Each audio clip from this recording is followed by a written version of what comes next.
Thank you, Andrew. I think you used the word pride, Andrew, in your introduction about the activities of Stop the War, and I think that is the right word to use.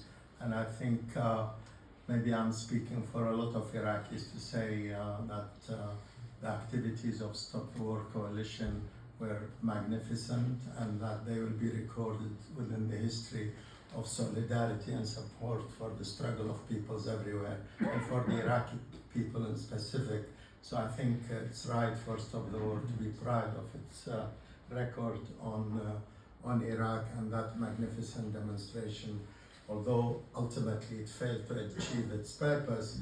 But really it's important, when you read it from the Times just now, that it made it difficult, that popular opposition made it difficult for Britain and other imperialist powers to send troops so easily anywhere they wanted to. And there were occasions, for example, over Syria.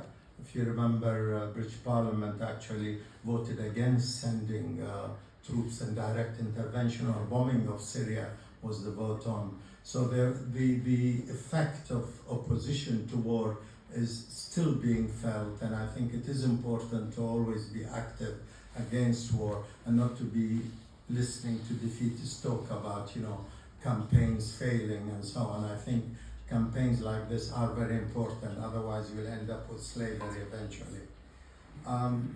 What I wanted to stress today is that although we're commemorating the 20th anniversary of the war, really it sounds as though it's a past event. But for the Iraqi people, it's not a past event. In fact, the war still goes on in Iraq. The occupation of Iraq still goes on. There are still US troops and bases in Iraq.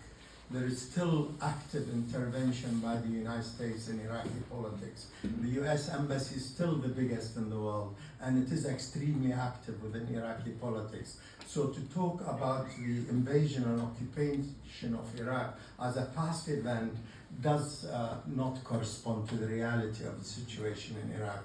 And that's a key point, really. If we want to understand what's going on in Iraq today, we need to pick on that point and stress it, because there are actual evidence, plenty of evidence, I would say, that the United States is still the dominant power, the hegemonic power in Iraq, that dictates on major policies in Iraq, that dictates major events within Iraq, that manipulates several key political forces in the country. It does have some secret armed groups that it calls into action now and then within the country. It does manipulate public opinion. It does control much of the media in Iraq. Talking about the media, the biggest publishing house today in Iraq is called Al-Mada, is a friend of the United States. It's manipulated by the United States by virtue of the people who control it.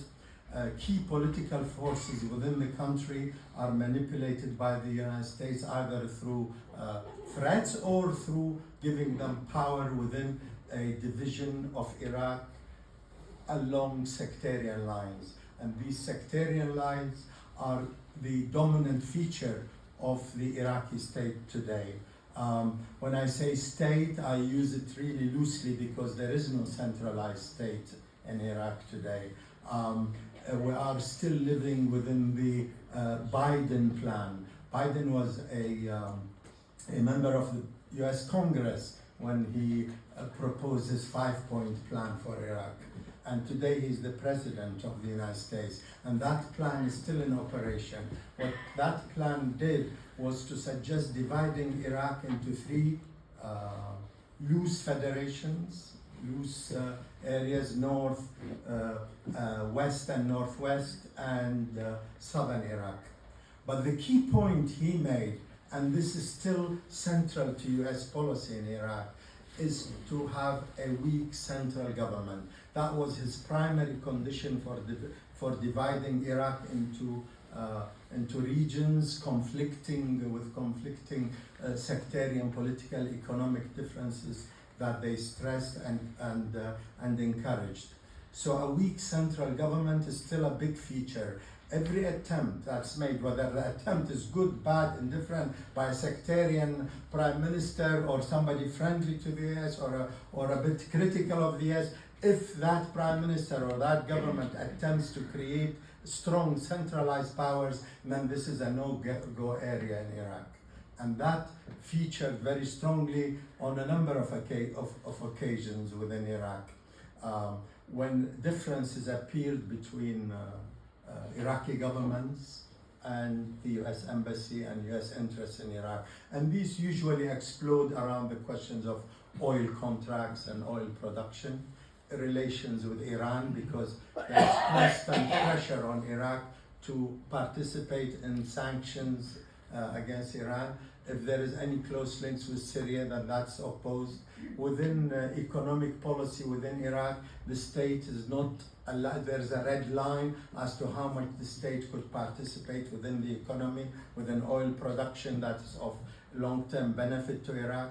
Electricity, if Iraq wants to sign a big contract so that we get a bit of electric power that existed before the war, most of Iraqi homes still suffer electricity cuts and so on.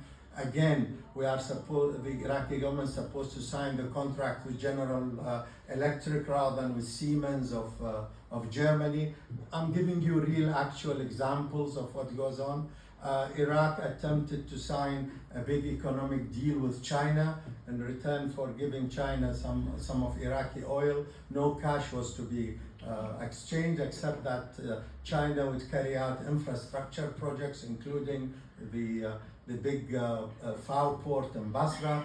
This was a complete no-go area. Pompeo went mad, President Trump went mad, and eventually, actually, that whole government was overthrown, although there were legitimate popular uprisings in the country against the policies of the government. But central to their downfall was US opposition to their China deal, to opening borders with Syria, to refusing to apply sanctions on Iran, and so on and so forth. There were a number of issues that the United States was unhappy with. So that government was overthrown. I'm not suggesting that was a great government or that all its policies were to the benefit of the people. I'm merely saying that the United States is such a dominant power within Iraq that it does dictate a lot of policies on major strategic issues in the country.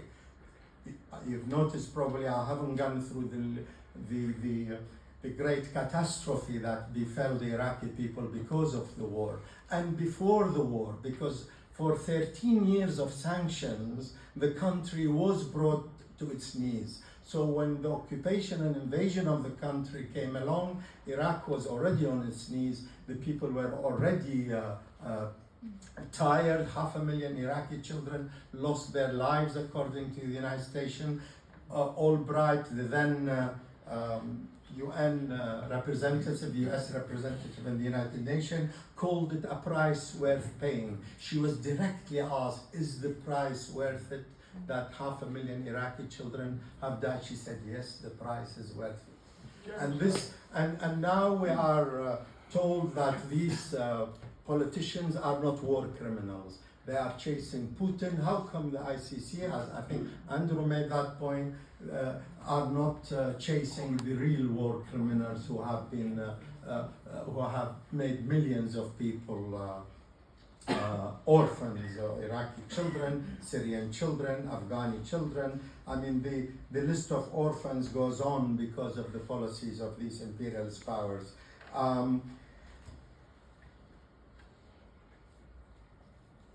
2 minutes. Okay.